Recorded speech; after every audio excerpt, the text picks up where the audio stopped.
ಇಡೀ ದೇಶದಲ್ಲಿ ಅಸಾಧ್ಯ ಅನ್ನುವಂಥದ್ದನ್ನು ಸಾಧ್ಯ ಮಾಡುವಂತಹ ಸಾಮರ್ಥ್ಯ ಯಾರಿಗಾದರೂ ಇದೆ ಅಂತಂದರೆ ಅದು ಸಿನಿಮಾ ಆಗಿರ್ಬೋದು ಅಥವಾ ರಾಜಕೀಯ ಆಗಿರ್ಬೋದು.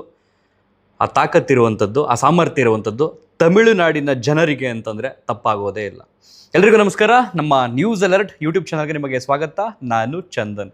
ಇವತ್ತು ಇಡೀ ದೇಶದ ಜನರ ಚಿತ್ತ ಟಿ ವಿಗಳ ಮುಂದೆ ಇದೆ. ಕಾರಣ ಏನು ಅಂತಂದರೆ ಇವತ್ತು ಪಂಚರಾಜ್ಯಗಳ ಚುನಾವಣಾ ಫಲಿತಾಂಶ ಘೋಷಣೆ ಆಗ್ತಾ ಇದೆ. ಅದರಲ್ಲೂ ಬಹುತೇಕ ಜನರಿಗೆ ಬೆಳಗ್ಗೆ 8 ಗಂಟೆಗೆ ಎದ್ದಂಥ ಸಂದರ್ಭದಲ್ಲಿ ಮಾಧ್ಯಮಗಳಲ್ಲಿ ಆ ಫಲಿತಾಂಶ ಹಿನ್ನಡೆ ಮುನ್ನಡೆಯನ್ನು ಗಮನಿಸಿದಂತಹ ಆ ಕ್ಷಣದಲ್ಲಿ ತಮಿಳುನಾಡಿನ ಮೇಲೆ ಅತಿ ಹೆಚ್ಚು ಕಣ್ಣು ಹಾಯಿಸಿದ್ದಂತೂ ಸುಳ್ಳಲ್ಲ. ಯಾವಾಗ ಟಿ.ವಿ.ಕೆ ಅನ್ನುವಂಥದ್ದು 1 ಸ್ಥಾನಗಳಲ್ಲೂ ಇಲ್ಲ, 1-2 ಬರಬಹುದು, ಇರಬಹುದು, ಈ ರೀತಿಯ ಲೆಕ್ಕಾಚಾರ ಆಗ್ತಾ ಇತ್ತು. 8 ರಿಂದ 9 ಗಂಟೆ 9:30 ಆಸುಪಾಸು ಅಂದರೆ ಕೇವಲ 1.5 ಗಂಟೆಗಳಲ್ಲಿ ನಡೆದಂತಹ ಆ ಮ್ಯಾಜಿಕ್ ಇದೆಯಲ್ಲ, ಅಂದರೆ ಅಲ್ಲಿನ ಫಲಿತಾಂಶದ ಎಣಿಕೆ ಇದೆಯಲ್ಲ, ಆ ಕಾರ್ಯ ಇದೆಯಲ್ಲ, ಅದು ಎಲ್ಲರ ಬಾಯಿ ಮುಚ್ಚಿಸಿದ್ದು ಕೂಡ ಅಷ್ಟೇ ಸತ್ಯ. ಅಂದರೆ ಯಾರು ನೆಗೆಟಿವ್ ಆಗಿ ಮಾತಾಡ್ತಿದ್ರಲ್ಲ, 7ರಿಂದ 8 ಗೆಲ್ಬೋದು, 8ರಿಂದ 12 ಗೆಲ್ಬೋದು, 12ರಿಂದ 15 ಗೆಲ್ಬೋದು, ಅಮ್ಮಮ್ಮ ಅಂದರೆ ಮ್ಯಾಕ್ಸಿಮಮ್ ಅಂತಂದರೆ 5ರಿಂದ 10 ಗೆಲ್ಬೋದು, ಈ ರೀತಿ ಲೆಕ್ಕಾಚಾರ ಆಗ್ತಿದ್ದಂತಹ ಪ್ರತಿಯೊಬ್ಬರ ಬಾಯಿ ಮುಚ್ಚಿಸಿದ್ದಂತೂ ಸುಳ್ಳಲ್ಲ.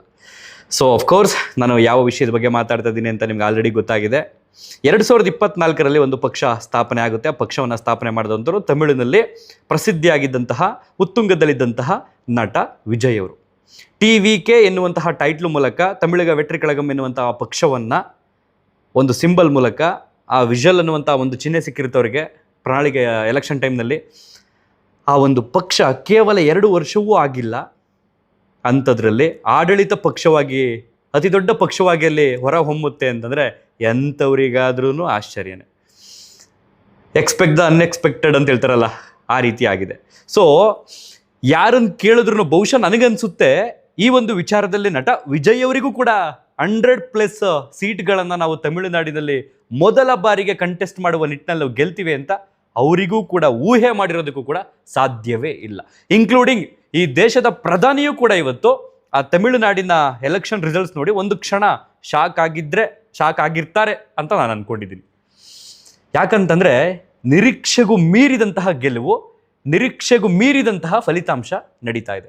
ಪ್ರೆಸೆಂಟ್ ನಾನೀಗ ವಿಡಿಯೋ ಮಾಡ್ತಿರುವಂಥ ಈ ಸಂದರ್ಭದಲ್ಲಿ ನಟ ವಿಜಯ್ ಅವರ ಪಕ್ಷ ಟಿ.ವಿ.ಕೆ 110+ ಸೀಟ್ಗಳನ್ನು ಮುನ್ನಡೆಯನ್ನು ಕಾಯ್ದಿಟ್ಕೊಂಡು ಹೋಗ್ತಾ ಇದೆ. ಈ ಕಡೆ ಆಡಳಿತಾರೂಢ ಪಕ್ಷವಾಗಿದ್ದಂತಹ ಡಿ.ಎಂ.ಕೆ 60+ ಸೀಟ್ಸ್ ಅಂದರೆ 60ಕ್ಕೂ ಪ್ಲಸ್ ಸೀಟ್ಸ್ಗಳನ್ನು ಗೆದ್ಕೊಂಡು ಹೋಗ್ತಾ ಇದೆ, ಅಂದರೆ ಮುನ್ನಡೆಯನ್ನು ಕಾಯ್ದುಕೊಂಡಿದೆ. ಈ ಕಡೆ ಎ.ಐ.ಎ.ಡಿ.ಎಂ.ಕೆ ಅಂದರೆ ವಿರೋಧ ಪಕ್ಷವಾಗಿತ್ತಲ್ಲ, ಆ ಪಕ್ಷ ಬಂದು ಸೇಮ್ 60+ ಸೀಟ್ಗಳನ್ನು ಮುನ್ನಡೆ ಕಾಯ್ದುಕೊಂಡು ಹೋಗ್ತಾ ಇದೆ. ಸೊ ಹೀಗೆ ಆಸುಪಾಸು ಹೋಗ್ತಾ ಇದೆ. ಹೆಚ್ಚು ಕಡಿಮೆ ಈಗ ವಿಡಿಯೋ ಮಾಡ್ತಾ ಇರೋಂಥ ಈ ಸಂದರ್ಭ ಬಂದು ಮಧ್ಯಾಹ್ನ 1 ಗಂಟೆ 1:30 ಆಗಿದೆ. ಒಂದು 2:30-3 ಗಂಟೆ ಒಳಗಡೆ ನಿಖರವಾದಂಥ ಫಲಿತಾಂಶ ಬಂದ್ಬಿಡುತ್ತೆ. ಕೆಲವೊಂದು ಹಿನ್ನಡೆ ಆಗಬಹುದು, ಕೆಲವೊಂದು ಮುನ್ನಡೆ ಆಗಬಹುದು. ಅಂತಿಮವಾಗಿ ಅದು ಗೆಲುವು ಅಂತ ಪ್ರಕಟವಾಗುತ್ತಲ್ಲ, ಅವಾಗ ನಮಗೆ ಅಂತಿಮವಾದಂಥ ಫಲಿತಾಂಶ ಹೊರ ಬೀಳುತ್ತೆ. ಆದರೆ ಆಡಳಿತ ಪಕ್ಷವಾಗಿದ್ದಂತಹ ಡಿ.ಎಂ.ಕೆ 100ಕ್ಕೂ ಹೆಚ್ಚು ಪ್ಲೇಸ್ಗಳಲ್ಲಿ ಗೆದ್ಕೊಂಡು ಆಡಳಿತ ಪಕ್ಷವಾಗಿ ಅತಿ ದೊಡ್ಡ ಪಕ್ಷವಾಗಿ ಹೊರಹೊಮ್ಮಿತ್ತು 2021ರಲ್ಲಿ. ಪ್ರೆಸೆಂಟ್ ಕೇವಲ 5 ವರ್ಷಗಳ ಹಂತದಲ್ಲಿ 60+ಗಳಿಗೆ ಕುಸಿದಿದೆ ಅಂತಂದರೆ ನಿಜಕ್ಕೂ ಅದು ದೊಡ್ಡ ಆಘಾತವೇ ಸರಿ. ಸೊ ಎಲ್ಲಾಯಿತು ಮ್ಯಾಜಿಕ್? ಹಾಗಾದರೆ ಹೇಗಾಯಿತು ಮ್ಯಾಜಿಕ್ಕು? ವೋಟಿಂಗ್ ನಡಿಬೇಕಾದ್ರೆ ಏನೇನೆಲ್ಲ ನಿರ್ಧಾರಗಳಿರ್ತವೆ, ಅದರಲ್ಲೂ ವಿಜಯ್ ಸ್ಥಾಪಿಸಿದಂಥ ಆ ಪಕ್ಷಕ್ಕೆ ಏನೇನೆಲ್ಲ ಸವಾಲುಗಳಿರ್ತವೆ, ಎಲ್ಲವನ್ನೂ ಕೂಡ ನಾವು ವಿವರವಾಗಿ ನೋಡೋದಾದರೆ 2024ರಲ್ಲಿ ಈ ಒಂದು ಪಕ್ಷ ಉದಯವಾಗುತ್ತೆ. ಬಹುತೇಕ ಜನರ ಅಂದ್ಕೊಂಡಿದ್ದೆಲ್ಲ ಆಲ್ರೆಡಿ ಕ್ಯಾಪ್ಟನ್ ವಿಜಯಕಾಂತ್ ಅವ್ರು ಬಂದು ಅವ್ರ ಕೈಲೇ ಏನೂ ಮಾಡೋದಕ್ಕಾಗಲಿಲ್ಲ, ಅಂದರೆ ಅಲ್ಪ ಸ್ವಲ್ಪ ಪಡ್ಕೊಂಡಂಥವ್ರು. ಇನ್ನು ಕಮಲ್ ಹಾಸನ್ ಅವ್ರು ಬಂದು ಅವ್ರ ಕೈಲಂತೂ ಆಗಲೇ ಇಲ್ಲ. ಇನ್ನು ವಿಜಯ್ ಅವ್ರು ಬಂದು ಏನು ಮಾಡ್ತಾರೆ, ಬಹುಶಃ ನೇಮು ಫೇಮ್ಗೆ ಇರಬೇಕು, ಈ ರೀತಿ ಲೆಕ್ಕಾಚಾರವೂ ಕೂಡ ನಡೀತಾ ಇತ್ತು. ಬಟ್ ಇನ್ನೊಂದು ವರ್ಗ ಇತ್ತಲ್ಲ, ಆ ವರ್ಗ ಇದ್ದಿದ್ದು ವಿಜಯ್ಗೇನು ದುಡ್ಡು ಮಾಡೋ ಅವಶ್ಯಕತೆ ನಿಲ್ವಲ್ಲ. ಯಾವುದಾದ್ರೂ ಒಂದು ಸಿನಿಮಾ ಮಾಡಿದ್ರೆ 100ರಿಂದ 150ರಿಂದ 200 ಕೋಟಿ ತನಕ ಸಂಭಾವನೆ ಅವ್ರಿಗೆ ಬರುತ್ತೆ. ಇದರಿಂದ ಬಂದು ಅಮೌಂಟ್ ಮಾಡಬೇಕು, ದುಡ್ಡು ಮಾಡಬೇಕು, ಹಣ ಗಳಿಸ್ಬೇಕು ಅನ್ನೋಂಥದ್ದೇನಿಲ್ವಲ್ಲ, ನೋಡೋಣ ಮನುಷ್ಯ ಏನೋ ಮಾಡಬಹುದು ಅಂತ ಅಂದ್ಕೊಂಡು ಆ ಲೆಕ್ಕಾಚಾರ ಅಥವಾ ಆ ದಿನಗಳು ನಡೀತಾ ಇತ್ತು. ಆ ಸಂದರ್ಭದಲ್ಲೇ ವಿಜಯ್ ಅವರು ಆರಂಭ ಮಾಡಿದಂತಹ ಮೊಟ್ಟ ಮೊದಲ ರ್ಯಾಲಿ ಏನಿತ್ತು, ಅತಿ ಹೆಚ್ಚು ಜನ, ನಿರೀಕ್ಷೆಗೂ ಮೀರಿದಂತಹ ಜನ ಅಲ್ಲಿ ಸೇರಿದರು. ಸೊ ಅವಾಗ ಒಂದು ದೊಡ್ಡ ಮೆಸೇಜ್ ಪಾಸ್ ಆಯಿತು, ಇದೇನೋ ಚೇಂಜಸ್ ಆಗುತ್ತೆ, ಇಲ್ಲಿ ಏನೋ ಒಂದು ಆಗೇ ಆಗುತ್ತೆ ತಮಿಳ್ನಾಡಲ್ಲಿ ಈ ಬಾರಿ ಅನ್ನುವಂಥದ್ದು ಇತ್ತು. ಆದ್ರೂ ಈ ರಾಜಕೀಯದ ಒಳಲೆಕ್ಕಾಚಾರ ಅಂತಿರುತ್ತಲ್ಲ, ಇದೆಲ್ಲ ಜನ ಸೇರಕ್ಕೆ ಬರ್ತಾರ್ರಿ, ವಿಜಯನ ನೋಡಕ್ಕೆ ಬರ್ತಾರೆ ಅಷ್ಟೇ, ಸಿನಿಮಾ ಆ್ಯಕ್ಟರ್ ಅಲ್ವಾ, ಒಂದು ಸೆಲ್ಫಿ ಗಿಲ್ಫಿ ಏನಾರು ಸಿಕ್ಬಿಟ್ಟೋದೇನೋ, ದೂರದಿಂದ ಒಂದು ರೀಲ್ಸ್ ಮಾಡ್ಕೋಬೋದೇನೋ, ಈ ಲೆಕ್ಕಾಚಾರದಲ್ಲಿ, ಈ ಒಂದು ಆಸೆಯಲ್ಲಿ, ಈ ಒಂದು ನಿರೀಕ್ಷೆಯಲ್ಲಿ ಜನ ಬಂದಿರ್ತಾರೆ. ಅದೆಲ್ಲವೂ ಕೂಡ ವೋಟ್ ಆಗಿ ಕನ್ವರ್ಟ್ ಆಗೋಕ್ಕೆ ಚಾನ್ಸೇ ಇಲ್ಲ ಅನ್ನೋಂಥ ಒಂದು ಮಾತಿತ್ತು. ಆ ಮಾತನ್ನ ಜನ ಸುಳ್ಳು ಮಾಡಾಕಿದ್ರು. ಅಪ್ಪಿ ತಪ್ಪಿ ಏನಾದ್ರೂ ಲೆಕ್ಕಾಚಾರ ಆಗ್ತಂಗೆ 6ರಿಂದ 7 ಸೀಟೋ 7ರಿಂದ 8 ಸೀಟೋ ಬಂದಿದ್ದರೆ ಆ ಮಾತು ನಿಜ ಆಯಿತು ಬಿಡು. ಇನ್ನು ಕಷ್ಟ ಇದೆ ನಮ್ಮ ದೇಶದಲ್ಲಿ ಬದಲಾವಣೆ ತರುವಂಥದ್ದು ಅನ್ನೋಂಥದ್ದು ಇತ್ತು. ಬಟ್ ಆ ಮಾತು ಮೊಟ್ಟ ಮೊದಲ ಬಾರಿಗೆ ತಮಿಳುನಾಡಿನ ಮೂಲಕ ಸುಳ್ಳಾಯಿತು. ಒಂದೇ ಒಂದು ಸರ್ವೆ, ಅಂದರೆ ಏನೀಗ ಚುನಾವಣೆ ಮುಗಿದಂಥ ನಂತರ ಎಕ್ಸಿಟ್ ಪೋಲ್ ಅಂತ ಕೊಡ್ತೀವಲ್ಲ, ಬಹುತೇಕ ಸಂಸ್ಥೆಗಳು ಕೊಟ್ಟಂಥದ್ದು 8ರಿಂದ 10, 12ರಿಂದ 15 ಮ್ಯಾಕ್ಸಿಮಮ್ ವಿಜಯ್ ಅವರ TVK ಪಕ್ಷ ಗೆಲ್ಲಬಹುದು, ಗೆಲ್ಲುವ ಸಾಧ್ಯತೆ ಇದೆ ಅನ್ನುವಂಥದ್ದನ್ನು ಫಲಿತಾಂಶವನ್ನು, ಅಂದರೆ ಆ ಪೋಲ್ ರಿಪೋರ್ಟನ್ನು ಕೊಟ್ಟಿದ್ದು. ಆಕ್ಸಿಸ್ ಮೈ ಇಂಡಿಯಾ ಅನ್ನುವಂಥ ಒಂದೇ ಒಂದು ಸಂಸ್ಥೆ 100+ ಸೀಟ್ಸ್ಗಳನ್ನು TVK ಗೆಲ್ಲುತ್ತೆ ಅಂತ ಕೊಟ್ಟಿದ್ದು. ತುಂಬ ಜನ ಆಕ್ಸಿಸ್ ಮೈ ಇಂಡಿಯಾ ಮೇಲೆ ಕಣ್ಣಿಡ್ಕೊಂಡು ಇದೇನು ಪೊಳ್ಳಾಗಿ ಅಂದರೆ ಹೇಳ್ಬಿಟ್ರ ಅಂತ ಕೆಲವರು ಅಂದ್ಕೊಂಡ್ರೆ, ಅವತ್ತಿಂದನೇ ಕೆಲವರಿಗೆ ಏನಿದು ಆಕ್ಸಿಸ್ ಮೈ ಇಂಡಿಯಾ ನಿಖರವಾದಂಥ ಫಲಿತಾಂಶ ಕೊಡೋದರಲ್ಲಿ ಎತ್ತಿದ ಕೈಯವರು. ಸೊ ಅವರೇನು ಕೊಟ್ಟಿದ್ದಾರೆ ಅಂತಂದರೆ ನೋಡೋಣ ಅನ್ನುವಂಥ ಒಂದು ನಿರೀಕ್ಷೆ ಇತ್ತು. ಆ ನಿರೀಕ್ಷೆ ಇವತ್ತು ನಿಜವಾಗಿದೆ. ಸೊ ಫಲಿತಾಂಶ ಎಣಿಕೆ ನಡೀತಾನೆ ಇದೆ, ಹಿನ್ನಡೆ ಮುನ್ನಡೆ ನಡೀತಾನೆ ಇದೆ. ಸೊ 100ಕ್ಕೂ ಹೆಚ್ಚು ಪ್ಲೇಸ್ಗಳಲ್ಲಿ TVK ತಮ್ಮ ಮುನ್ನಡೆಯನ್ನು ಕಾಯ್ದಿಟ್ಟುಕೊಂಡಿದ್ದಾರೆ. ಸೊ ತಮಿಳುನಾಡಿನಲ್ಲಿ ಟೋಟಲ್ 234 ವಿಧಾನಸಭಾ ಕ್ಷೇತ್ರಗಳಿದ್ದಾವೆ. ಗೆಲ್ಲುವಂಥದ್ದು ಅಥವಾ ಆಡಳಿತ ಮಾಡುವಂಥ ಪಕ್ಷಕ್ಕೆ ಬೇಕಾಗಿರ್ತಕ್ಕಂಥ ಮ್ಯಾಜಿಕ್ ನಂಬರ್ ಬಂದು 118. ಸೊ ವಿಜಯ್ ಅವರ ಪಕ್ಷ ಆಲ್ರೆಡಿ 110+ಅಲ್ಲಿರೋದ್ರಿಂದ ಇನ್ನು 8 ಸೀಟ್ಗಳನ್ನೇನಾದರೂ ಇವರೇ ಮುನ್ನಡೆನ ಕಾಯ್ದಿಟ್ಟುಕೊಂಡು ಗೆಲುವನ್ನು ಪಡೆದುಕೊಂಡ್ರು ಅಂತಂದರೆ ಸ್ವತಂತ್ರವಾಗಿ ಸರ್ಕಾರವನ್ನು ರಚಿಸಬಹುದು.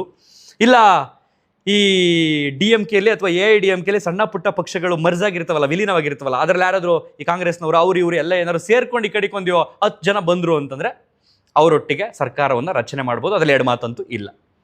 ಒಟ್ಟಾರೆಯಾಗಿ ತಮಿಳುನಾಡಿನ 9ನೇ ನೂತನ CM ಆಗಿ ವಿಜಯ್ ಅವರು ಸದ್ಯದಲ್ಲೇ ಅಧಿಕಾರವನ್ನು ವಹಿಸ್ಕೊಳ್ತಾರೆ ಅಂತಂದರೆ ತಪ್ಪಾಗೋದೇ ಇಲ್ಲ. ಆ ದಿನಕ್ಕೆ ನಾನು ಕೂಡ ಕಾತುರದಿಂದ ಕಾಯ್ತಾ ಇದ್ದೀನಿ. ನಿಜಕ್ಕೂ ಸಿನಿಮಾ ನಿಜ ಜೀವನ ಎರಡಕ್ಕೂ ತುಂಬ ಡಿಫ್ರೆನ್ಸ್ ಇದೆ. ಬಟ್ ತಮಿಳ್ನಾಡಿನ ಜನ ಏನದು ಸಿನಿಮಾ ಥರನೇ ಮಾಡಾಕ್ಬಿಟ್ರಲ್ಲ ಈ ಪಾಲಿಟಿಕ್ಸ್ನ ಅಂತ ಅನ್ನಿಸ್ತಾ ಇದೆ. ನಿಜಕ್ಕೂ ಈ ಕ್ಷಣದವರೆಗೂ ಕೂಡ ಡೈಜೆಸ್ಟ್ ಮಾಡ್ಕೊಳ್ಳೋದಕ್ಕೆ ಆಗ್ತಾಯಿಲ್ಲ. ಒಂದು ಕಡೆ ನನಗೆ ತುಂಬ ಖುಷಿ ಇದೆ. ಕಾರಣ ಏನು ಅಂತಂದರೆ, ಒಂದಷ್ಟು ಪಕ್ಷಗಳು ತುಂಬ ಆಳವಾಗಿ ಬೇರೂರ್ಬಿಟ್ಟಿರ್ತವೆ. ಆ ಪಕ್ಷಗಳು ಬೇರೂರು ಇದ್ರ ಜೊತೆಗೆ ಈ ಕಾರ್ಯಕರ್ತರು ಅಂತ ಇರ್ತಾರಲ್ಲ, ಅವ್ರ ತಲೆಗಳು ತುಂಬಿಟ್ಟಿರ್ತಾರೆ. ಅವ್ರಗಳಿಗೆ ಹೆಂಗೆ ಅಂದರೆ ಬ್ಲಡ್ಡಲ್ಲೂ ನಂದು ಇದು ಪಕ್ಷದ ಗುಣ ಇದೆ ಅನ್ನೋಂಥ ಮನಸ್ಥಿತಿನ ಹುಟ್ಟಾಕ್ಬಿಟ್ಟಿರ್ತಾರೆ. ಅವ್ರು ಒಳ್ಳೇದು ಮಾಡಲಿ ಕೆಟ್ಟದ್ದು ಮಾಡಲಿ ಪಕ್ಷಕ್ಕೆ ಜಯ ಅನ್ನುವಂಥ ಮನಸ್ಥಿತಿಗಳು ನಮ್ಮ ಸುತ್ತಮುತ್ತ ಇದ್ದಾವೆ. ಅಂಥದ್ದು ಒಂದು ಬದಲಾವಣೆ ಬೇಕಿತ್ತು, ಒಂದು ಕಿಡಿ ಬೇಕಿತ್ತು ಈ ದೇಶದಲ್ಲಿ. ಆ ಕಿಡಿ ತಮಿಳುನಾಡಿನ ಮೂಲಕ ಈಗ ಹಚ್ಕೊಂಡಿದೆ. ಸೊ ವಿಜಯ್ ಅವ್ರಿಗೂ ಏನೇನೆಲ್ಲ ಸವಾಲುಗಳನ್ನ ಎದುರಿಸಿದ್ರು ಅಂತ ನಾನೀಗ ಎಕ್ಸ್ಪ್ಲೇನ್ ಮಾಡೋ ಅವಶ್ಯಕತೆ ಇಲ್ಲ, ಆಲ್ರೆಡಿ ನಿಮಗೆ ಗೊತ್ತು. ಆರಂಭದ ದಿನಗಳಲ್ಲಿ ಅವರು ಏನು ಈ ರ್ಯಾಲಿ, ಈ ಜನ ಸಾಗರದ ಮಧ್ಯೆ ಓಡಾಡ್ಕೊಂಡು ಭಾಷಣ ಮಾಡಬೇಕು ಅಂತ ಏನೇನೋ ಆಸೆ ಪಡ್ಕೊಂಡಿದ್ದದಲ್ಲಿ ಕರೂರ್ನ ಕಾಲು ತುಳಿತ ಆಗಿರ್ಬೋದು. ಸೊ ದೊಡ್ಡ ಹೊಡೆತಾಗಿತ್ತು. ವಿಜಯ್ ಅರೆಸ್ಟ್ ಆಗಿಬಿಡ್ತಾರೆ, ಜೈಲಿಗೆ ಹಾಕ್ಬಿಡ್ತಾರೆ ಅನ್ನುವಂಥ ಒಂದು ಲೆಕ್ಕಾಚಾರ ಕೂಡ ಇತ್ತು. ಇನ್ನು ವೈಯಕ್ತಿಕ ಬದುಕಲ್ಲಿ ಬಿರುಗಾಳಿ ಕೂಡ ಇದ್ದಿತ್ತು, ಡಿವೋರ್ಸ್ ಅನ್ನುವಂಥ ಒಂದು ವಿಚಾರ. ಅದೆಲ್ಲದರ ಜೊತೆಗೆ ಹೀರೋಯಿನ್ ನೇಮ್ ಬೇರೆ ತಳ್ಕಾಕೊಳ್ತು ಮಧ್ಯದಲ್ಲಿ. ಸೊ ಇದೆಲ್ಲದರ ನಡುವೆ ಅವ್ರದ್ದೊಂದು ಜನನಾಯಕನಂತ ಒಂದು ಸಿನಿಮಾ ರಿಲೀಸ್ ಆಗಬೇಕಾಗಿತ್ತು ಜನವರಿ ತಿಂಗಳಲ್ಲಿ 26ನೇ ತಾರೀಕಲ್ಲಿ ಗಣರಾಜ್ಯೋತ್ಸವದ ದಿನದಂದು. ಬಟ್ ಆ ಸಿನಿಮಾ ಮೇ ತಿಂಗಳು ಬಂದೈತೆ, ರಿಲೀಸ್ ಆಗಲಿಲ್ಲ. ಅದಕ್ಕೆ ಕಾರಣ ಏನು ಅಂತಂದರೆ ಅಲ್ಲಿನ ರಾಜಕೀಯದ ಒತ್ತಡ ಅನ್ನುವಂಥ ಒಂದು ಮಾತು ಕೂಡ ಬಂತು. ಮಧ್ಯ ಆ ಸಿನಿಮಾ ಲೀಕ್ ಆಗೋಯ್ತು ಅನ್ನೋಂಥ ಒಂದು ಮಾತು ಬಂತು. ಬಹುಶಃ ಆ ಸಿನಿಮಾ ಬರದೇ ಇರುವಂಥದ್ದು ಕೂಡ ಜನರಿಗೆ ಅನುಕಂಪವನ್ನು ಕ್ರಿಯೇಟ್ ಮಾಡ್ತು ಅಂತ ಅನಿಸುತ್ತೆ. ಕರೂರಿನ ಕಾಲು ತುಳಿತವೂ ಕೂಡ ವಿಜಯ್ ಅವ್ರ ಮೇಲೆ ಅನುಕಂಪವನ್ನು ಕ್ರಿಯೇಟ್ ಮಾಡ್ತು ಅಂತ ಅನಿಸುತ್ತೆ. ಅವರ ವೃತ್ತಿ ಬದುಕಿನ ಆ ಜೀವನದ ಸುದ್ದಿ ಈ ಕ್ಷಣದಲ್ಲಿ ಯಾಕೆ ವೈರಲ್ ಆಯಿತು, ಬಹುಶಃ ಇದು ರಾಜಕೀಯದ ತಿರುವೆ ಅನ್ನುವಂಥದ್ದು ಕೂಡ ಜನರಿಗೆ ಪರಿಣಾಮ ಬೀರ್ತು ಅಂತ ಅನಿಸುತ್ತೆ. ಇದೆಲ್ಲದರ ಫಲಿತಾಂಶ ವಿಜಯ್ ಅವ್ರನ್ನ ನಾವು ಕೈ ಹಿಡಿಲೇಬೇಕು ಅನ್ನೋಂಥದ್ದನ್ನು ಜನ ತೀರ್ಮಾನ ಮಾಡಿದ್ರು ಅಂತ ಅನಿಸುತ್ತೆ. ಆ ಜನರಲ್ಲಿ ಮೊಟ್ಟ ಮೊದಲಿಗೆ ನಿಲ್ಲುವಂತಹ ಪೈಕಿ 48%, 100ರಲ್ಲಿ 48% ಯೂತ್ಸ್. ನೀವು ಗಮನಿಸಿರ್ಬೋದು, ಎಲೆಕ್ಷನ್ ನಡೆದಂತಹ ಹಿಂದಿನ ದಿನ ಅಥವಾ ಅದರಿಂದ 2 ದಿನ ಹಿಂದೆ ಸೋಷಿಯಲ್ ಮೀಡಿಯಾದಲ್ಲಿ ಸಾಕಷ್ಟು ರೀಲ್ಸ್ಗಳು ವೈರಲ್ ಆಯಿತು. ನಾನು 2000 ಕಿಲೋಮೀಟರಿಂದ ಬರ್ತಾ ಇದ್ದೀನಿ, ಓನ್ಲಿ ಫಾರ್ ದಿಸ್ ಮ್ಯಾನ್, ಇವನಿಗೋಸ್ಕರ ಬರ್ತಾ ಇದ್ದೀನಿ, ವ್ಯಕ್ತಿಗೋಸ್ಕರ ಬರ್ತಾ ಇದ್ದೀನಿ, ಈ ವ್ಯಕ್ತಿಯ ಉದ್ದೇಶಕ್ಕೋಸ್ಕರ ಬರ್ತಾ ಇದ್ದೀನಿ, ಅಷ್ಟು ದೂರದಿಂದ ನಾನು ಪ್ರಯಾಣ ಮಾಡಿಕೊಂಡು ಅನ್ನುವಂತಹ ರೀಲ್ಸ್ಗಳು. ಫಾರಿನಿಂದ ಬಂದಂಥವ್ರು, ಬೇರೆ ಬೇರೆ ಸ್ಟೇಟ್ಗಳಿಂದ ಬಂದಂಥವ್ರು ಬಸ್ಗಳಲ್ಲಿ ಪ್ರಯಾಣ ಮಾಡ್ತಾ ರೀಲ್ಸ್ ಮಾಡಿಕೊಂಡು ನಾನು ವಿಜಯ್ಗೋಸ್ಕರ ಹೋಗ್ತಾ ಇದ್ದೀನಿ ಇಲ್ಲಿಂದ ಅಲ್ಲಿವರೆಗೆ, ನನ್ನ ಶ್ರಮ ವ್ಯರ್ಥ ಆಗಲ್ಲ ಅಂತ ಅಂದ್ಕೊಂಡು ಹೋದಂತಹ ಸಾವಿರಾರು ಯುವಕರು ಅವ್ರ ತಂದೆ ತಾಯಿನ 100ಗೆ 1000% ಕನ್ವಿನ್ಸ್ ಮಾಡಿದ್ದಾರೆ. ಅದೇ ವರ್ಕೌಟ್ ಆಗಿದ್ದು. ನನಗೆ ನಿಮಗೆ ಎಲ್ರಿಗೂ ಗೊತ್ತು, TVK ಅನ್ನುವಂಥದ್ದು ಒಂದು ಪಕ್ಷ ತಮಿಳುನಾಡಲ್ಲಿ, ಅದಕ್ಕೆ ವಿಜಯ್ ಅವರು ಪಕ್ಷದ ನಾಯಕ ಅನ್ನುವಂಥದ್ದು ಗೊತ್ತು. ಇನ್ನು 234 ಕ್ಷೇತ್ರಗಳಲ್ಲಿ ಯಾರ್ಯಾರು ನಿಂತಿದ್ದಾರೆ ಅಂತ ನನಗೂ ಗೊತ್ತಿಲ್ಲ, ನಿಮಗೂ ಗೊತ್ತಿಲ್ಲ, ತಮಿಳುನಾಡಿಂದ ಸಾಕಷ್ಟು ಜನರಿಗೆ ಗೊತ್ತೇ ಇಲ್ಲ. ಆದರೆ ವಿಜಯ್ ಅವರು ಹೇಳಿದಂಥ ಒಂದು ಮಾತು, ಆ 234 ಕ್ಷೇತ್ರಗಳಲ್ಲೂ ನಾನು ನಿಂತಿದ್ದೀನಿ ಅನ್ಕೊಂಡು ಓಟ್ ಹಾಕಿ ಅಂತ ಹೇಳಿದ್ರಲ್ಲ, ಅದು ಪರಿವರ್ತನೆ ಆಯಿತು. ಅಲ್ಲಲ್ಲಿ ರ್ಯಾಲಿಗಳಲ್ಲಿ ಮಧ್ಯದಲ್ಲಿ ಸಿನಿಮಾದ ಡೈಲಾಗ್ ಹೊಡೆದ್ರಲ್ಲ, ಅದು ಕೂಡ ಇಲ್ಲಿ ವರ್ಕೌಟ್ ಆಯಿತು. ಕಾಡಿನಲ್ಲಿ ಸುಮಾರು ಪ್ರಾಣಿಗಳಿರ್ತವೆ, ಆದರೆ ಸಿಂಹ ಸಿಂಗಲ್ ಆಗಿರುತ್ತೆ, ಆದರೆ ಕಾಡಿನ ರಾಜ ಎಂದಿಗೂ ಸಿಂಹನೇ ಅಂತ ಹೇಳಿದಂತಹ ಡೈಲಾಗ್ ಕೂಡ ಅಲ್ಲಿನ ಎಷ್ಟೋ ಸಿನಿ ರಸಿಕರು ಇರ್ತಾರಲ್ಲ, ಸಿನಿ ಅಭಿಮಾನಿಗಳಿರ್ತಾರಲ್ಲ, ಚೇಂಜ್ ಮಾಡ್ತು. ಬಟ್ ತಮಿಳುನಾಡು ಅಂತ ಬಂದರೆ ಕೇವಲ ವಿಜಯ್ ಅವರೊಬ್ಬರಿಗೆ ಫ್ಯಾನ್ಸ್ ಇಲ್ಲ, ಸಾಕಷ್ಟು ಹೀರೋಗಳಿಗೆ, ಸಾಕಷ್ಟು ನಟರಿಗೆ ಫ್ಯಾನ್ಸ್ ಇದ್ದಾರೆ. ಅವರೆಲ್ಲ ಹೆಂಗ್ ಕನ್ವರ್ಟ್ ಆಗಿ ಓಟ್ ಆದ್ರು ಅಂತ ನಿಜಕ್ಕೂ ಊಹೆ ಮಾಡ್ಕೊಳ್ಳೋದಕ್ಕೆ ಕೂಡ ಆಗ್ತಾ ಇಲ್ಲ. ನಮ್ಮಲ್ಲಿ ಹೊಂದಾಣಿಕೆ ಇಲ್ಲ, ಆ hero fans no never. But ಅಲ್ಲಿ ಇದಕ್ಕಿಂತ ಭೀಕರವಾದಂಥ ಫ್ಯಾನ್ಸ್ ಬಾರಿದೆ. ಅವರೆಲ್ಲ ಹೆಂಗ್ ಮರ್ಜಾಗಿ ಇಲ್ಲಿ ಓಟ್ ಹಾಕಿದ್ರು ಅಂತ ಅರ್ಥನೇ ಆಗ್ತಾ ಇಲ್ಲ. ಪ್ರತಿ ಕ್ಷೇತ್ರದಲ್ಲೂ ಕೂಡ ಕೇವಲ ವಿಜಯ್ ಅವರು 2 ಕ್ಷೇತ್ರಗಳಲ್ಲಿ ಸ್ಪರ್ಧೆ ಮಾಡಿದರೆ 2 ಕ್ಷೇತ್ರಗಳಲ್ಲಿ ಅವಕಾಶ ಇರುತ್ತೆ. ಕಾರಣ ಏನು ಅಂತಂದ್ರೆ, ಯಾವುದಾದ್ರೂ ಒಂದು ಕ್ಷೇತ್ರದಲ್ಲಿ ಸೋತ್ರೆ ಇನ್ನೊಂದು ಕ್ಷೇತ್ರದಲ್ಲಿ ಗೆಲ್ಲಬಹುದಲ್ಲ ಅನ್ನುವಂಥ ಒಂದು ನಂಬಿಕೆ ಮೇಲೆ. ಸೊ 2 ಕ್ಷೇತ್ರಗಳಲ್ಲೂ ಕೂಡ ಮುನ್ನಡೆನ ಕಾಯ್ದುಕೊಂಡಿದ್ದಾರೆ. ಜೊತೆಗೆ ಆ 2 ಕ್ಷೇತ್ರಗಳ ನಡುವೆ 100ಕ್ಕೂ ಹೆಚ್ಚು ಪ್ಲೇಸ್ಗಳಲ್ಲೂ ಕೂಡ ಗೆಲುವನ್ನು ಸಾಧಿಸ್ಕೊಂಡು ಹೋಗ್ತಾ ಇರೋದಿದೆಯಲ್ಲ, ಅಟ್ಸ್ ಆಫ್ ಟು ತಮಿಳುನಾಡಿನ ಜನರಿಗೆ. ಸೊ ನಿಮ್ಗೆ ಇನ್ನೊಂದು ವಿಚಾರವನ್ನೇ ಹೇಳಬೇಕು. ಚುನಾವಣಾ ಸಂದರ್ಭದಲ್ಲಿ ನಾವು ವೋಟಿಂಗ್ ಮಾಡೋದಕ್ಕೆ ಹೋಗ್ತೀವಲ್ಲ, ಆ EVM ಇದೆಯಲ್ಲ, ಆ ಮಷಿನ್ನು, ಅಲ್ಲಿ ನಂಬರ್ 1, ನಂಬರ್ 2, ನಂಬರ್ 3, ನಂಬರ್ 4 ಒಂದು 15 ತನಕ ಒಂದಿರುತ್ತೆ. 15 ಮೀರ್ತು ಅಂತಂದರೆ ಬಹುಶಃ ಇನ್ನೊಂದಿರುತ್ತೆ ಪಕ್ಕದಲ್ಲಿ, ಆ ವೋಟಿಂಗ್ ಮಿಷಿನ್, ಆ EVM ಮಿಷಿನ್ನು. ನಾವು ಕೇಳ್ಬೋದು, 1-2ಕ್ಕೆ ಯಾಕೆ ದೊಡ್ಡ ದೊಡ್ಡ ಪಕ್ಷಗಳವ್ರು ಬಂದ್ಬಿಡ್ತಾರೆ, ಇನ್ನು ಯಾರ್ಯಾರೋ ಎಲ್ಲೆಲ್ಲೋ ಇರ್ತಾರೆ, ಅವ್ರನ್ನೆಲ್ಲ ಎಲ್ಲಿ ಹುಡ್ಕೋದು, ಹೇಗೆ ಹುಡ್ಕೋದು ಅನ್ನುವಂಥದ್ದು. ಸೊ ನಮ್ಮಲ್ಲಿ ಏನಾಗುತ್ತೆ ಅಂದರೆ, EVM ಮೂಲಕ ಈ ರಾಷ್ಟ್ರೀಯ ಪಕ್ಷಗಳು ಅಂತಿದ್ದಾವೆ. ಎಕ್ಸಾಂಪಲ್ ಈ BJP, ಕಾಂಗ್ರೆಸ್. ಸೊ ಆ ಪಕ್ಷಗಳಲ್ಲಿ ಯಾವ ಅಭ್ಯರ್ಥಿಯ ಹೆಸರು ABCD ಅಂದರೆ ಆಲ್ಫಾಬೆಟಿಕಲ್ ಹೇಳ್ತೀವಲ್ಲ, 26 ವರ್ಡ್ಸ್ಗಳಿದೆಯಲ್ಲ ಆ ಟೆಕ್ಸ್ಟ್ಗಳು. ಸೊ ಆ 26 ಲೆಟರ್ಸ್ಗಳಲ್ಲಿ ಯಾವ ವ್ಯಕ್ತಿಯ ಹೆಸರು A ಇಂದ ಸ್ಟಾರ್ಟ್ ಆಗುತ್ತೆ, B ಇಂದ ಸ್ಟಾರ್ಟ್ ಆಗುತ್ತೆ, C ಇಂದ ಸ್ಟಾರ್ಟ್ ಆಗುತ್ತೆ, ಅದ್ರ ಪ್ರಕಾರವಾಗಿ ಅವನಿಗೆ ನಂಬರ್ 1, ನಂಬರ್ 2, ನಂಬರ್ 3 ಅಂತ ಕೊಡ್ಕೊಂಡ್ಬರ್ತಾರೆ. ಈ ಎಕ್ಸಾಂಪಲ್, ಈಗ ಯಾರಾದರೂ AAP ಇಂದ ಸ್ಪರ್ಧೆ ಮಾಡ್ತಾರೆ ಅಂತ ಅನ್ಕೊಳ್ಳಿ, A ಇಂದ ಬರುತ್ತೆ AAP. ಸೊ ಅಲ್ಲಿಯೂ ಕೂಡ ಲೆಕ್ಕಾಚಾರ ಆಗುತ್ತೆ. ಅದಾದ್ಮೇಲೆ ಏನಾಗುತ್ತೆ, ಈ ಪ್ರಾದೇಶಿಕ ಪಕ್ಷಗಳು ಅಂತ ಇರ್ತವೆ, ಅಂದ್ರೆ ನಮ್ಮ ರಾಜ್ಯದಲ್ಲಿ ಇರ್ತವೆ. ಎಕ್ಸಾಂಪಲ್ ಈಗ JDS ಇದೆ. ಸೊ ಈ ರೀತಿಯ ಪ್ರಾದೇಶಿಕ ಪಕ್ಷಗಳೀಗ ಈಗ ನೆಕ್ಸ್ಟ್ ವಿಜಯ್ ಅವ್ರದ್ದು ಕೂಡ TVK ಅನ್ನುವಂಥದ್ದು ಕೂಡ ಪ್ರಾದೇಶಿಕ ಪಕ್ಷವಾಗುತ್ತೆ. ಅಲ್ಲಿ DMK, AIDMK ಅದು ಕೂಡ ಪ್ರಾದೇಶಿಕ ಪಕ್ಷವೇ. UDF, LDF ಅಲ್ಲಿ ಇದೆಯಲ್ಲ ಕೇರಳದಲ್ಲಿ, ಅವು ಕೂಡ ಪ್ರಾದೇಶಿಕ ಪಕ್ಷಗಳೇ. ಸೊ ನೆಕ್ಸ್ಟ್ ಪ್ರಿಫರೆನ್ಸ್ ಬಂದು ಈ ಪ್ರಾದೇಶಿಕ ಪಕ್ಷಗಳಲ್ಲಿ ಸ್ಪರ್ಧೆ ಮಾಡಿರ್ತಕ್ಕಂಥ ಅಭ್ಯರ್ಥಿಗಳು ಯಾರ್ಯಾರಿದ್ದಾರೆ ಅವ್ರದ್ದು ABCD ಇಂದ ನೋಡ್ಕೊಂಡು ಬಂದು ಅವರ ಸೀರಿಯಲ್ ನಂಬರ್ ಬರುತ್ತೆ. ಫಸ್ಟು ಯಾರು ಈ ರಾಷ್ಟ್ರೀಯ ಪಕ್ಷಗಳಿಂದ ಸ್ಪರ್ಧೆ ಮಾಡಿರ್ತಾರಲ್ಲ ಅವರು ಸಿಕ್ಕುತ್ತೆ. ಯಾಕೆ ನಮ್ಮ ಜನ ಕಾಂಗ್ರೆಸ್ ಇಂದನೇ ಸ್ಪರ್ಧೆ ಮಾಡಬೇಕು, ನಾನು BJP ಇಂದನೇ ಸ್ಪರ್ಧೆ ಮಾಡಬೇಕು ಅಂತಾರೆ ಅಂತಂದ್ರೆ, ಆ ನಂಬರ್ 1, ನಂಬರ್ 2 ಅಂತ ಸೀರಿಯಲ್ ಇದೆಯಲ್ಲ, ಅದು ತುಂಬ ಮುಖ್ಯ ಆಗಿರುತ್ತೆ. ಜನ ಹೋದ ತಕ್ಷಣ ಯಾವ್ದು ಫಸ್ಟ್ ಇರುತ್ತೆ ಅದು ಗೊತ್ಬಿಡ್ತಾರೆ, ಸೆಕೆಂಡ್ ಯಾವ್ದು ಇರುತ್ತೆ ಅದು ಗೊತ್ಬಿಡ್ತಾರೆ. ಇನ್ನು 15 16 ಯಾರೋ ಒಬ್ಬವನೇ ಅಂತಂದ್ರೆ ಯಾರು ಹುಡಿಕೊಂಡು ಕೂತ್ಕೊಳ್ತಾರೆ ಅನ್ನೋಂಥ ಒಂದು ಲೆಕ್ಕಾಚಾರ ಇರುತ್ತೆ. ಸೊ ಈಗ ಪ್ರಾದೇಶಿಕ ಪಕ್ಷಗಳ ಅಭ್ಯರ್ಥಿಗಳ ಹೆಸರು ಸೆಕೆಂಡ್ ಪ್ಲೇಸಲ್ಲಿ ಬರುತ್ತೆ. ಫಸ್ಟು ಬಂದ್ಬಿಡ್ತೀವಿ 1, 2, 3 ಒಳಗಡೆ ರಾಷ್ಟ್ರೀಯ ಪಕ್ಷಗಳದು. ಇಲ್ಲಿ ಯಾರಾದ್ರೂ ಪ್ರಾದೇಶಿಕ ಪಕ್ಷಗಳು 3 ಜನ ಸ್ಪರ್ಧೆ ಮಾಡೋರು ಅಂದ್ರೆ 3 ಜನದ ಬರುತ್ತೆ. ಅದಾದ ನಂತರ ಸಣ್ಣ ಪುಟ್ಟ ಪಕ್ಷಗಳು ಕ್ರಿಯೇಟ್ ಆಗಿರ್ತಾವಲ್ಲ, ಎಕ್ಸಾಂಪಲ್ ಈಗ TVKನೆ, ನಮ್ಮಲ್ಲಿ ಈಗ KRS ಅಂತ ಒಂದಿದೆ, ಪ್ರಜಾಕೀಯ ಅಂತ ಒಂದಿದೆ. ಸೊ ಈ ಪಕ್ಷಗಳ ಅಭ್ಯರ್ಥಿಗಳ ಹೆಸರು ನೆಕ್ಸ್ಟ್ ಬರುತ್ತೆ ಆ ಸ್ಟೆಪ್ ಕೆಳಗಡೆ.